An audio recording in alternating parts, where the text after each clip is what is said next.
Hi, Drew with another Mission RV Services Monday Quick Tip. Today we're going to talk about washing your rig.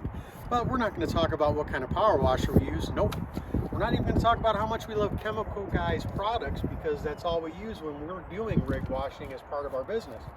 But today we're going to talk about what should you do before you wash your rig. So everybody has an opinion on brushes to use or not use brushes. What do you do on your roof? Should you scrub the roof with hard bristle brushes, soft bristle brushes? Should you only use a hose? Can you use a light power washer? We're not even going to talk about all of that.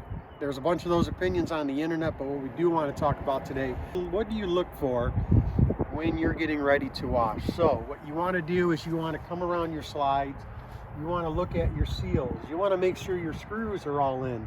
So not only is this a good chance to look for areas of possible water intrusion going around your slide outs and around your trim rails, but it also just gives you a really good chance to just look for things on your rig before you wash it.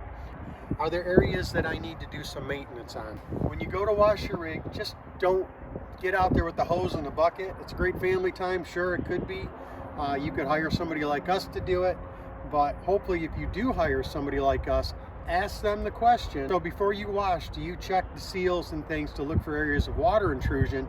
Because if they're using a pressure washer or even a high volume hose with a sprayer attachment, there are big chances that if your flap seals are bad or you have bulb seals that are bad, if the slides are closed, there's things that could happen where water could get into the rig and penetrate those areas if they're not sealed correctly. So the next area you can check is right here by your furnace.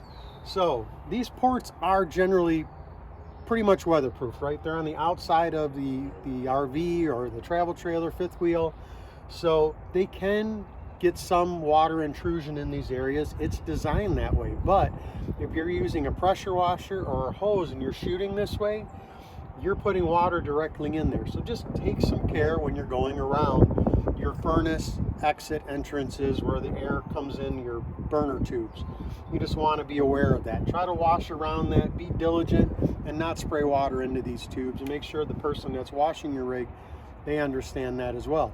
And the next area, your water heater. So again, this is made to get some water in it, right? It's on the outside, it's an exhaust vent. So, but right inside of this, if you're shooting water directly in there, it's made to get residual water, not direct pressure. There are control boards in here on some units, not all, some are on the back, but you have your burners in here and other things. They don't like a lot of tons of water pressure in here. This is made for residual water and for an exhaust.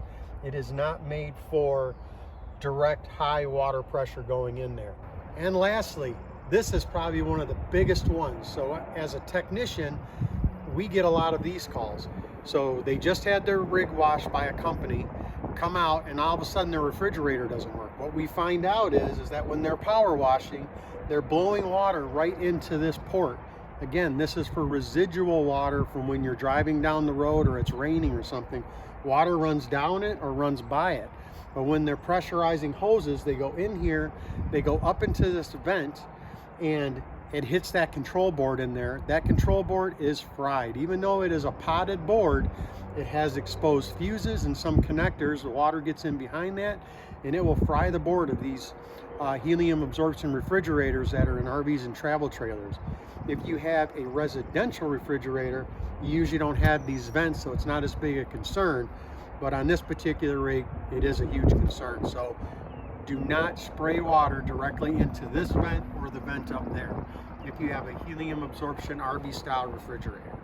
So to recap, before we wash our rigs, we are going to check our seals, we're going to check our sealant, we're going to check if we wash the roof, we're going to look at all of our self-leveling sealant around the top, our die-core, which we've talked about before, and we want to make sure we're not using a lot of high pressure up there. We don't want to damage that die-core, so be very careful.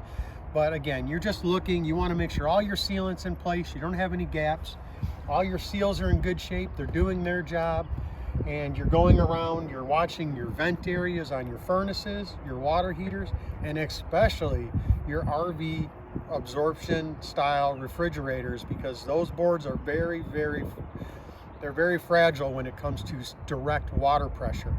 Remember, everything's made for rain, traveling in rain, residual water, but not direct water pressure in those systems. You keep an eye on that. You're going to keep your rig looking great for the summer months or for when you're traveling. And definitely washing it is something you can do yourself, or you can hire a company like us that does washing and detailing as a service that we offer. If you have any questions, drop them below. Hit that subscribe button, hit the notification bell if you like this video and you want to see more. And we thank you for subscribing, and have fun washing your rig, and have a great day, everybody.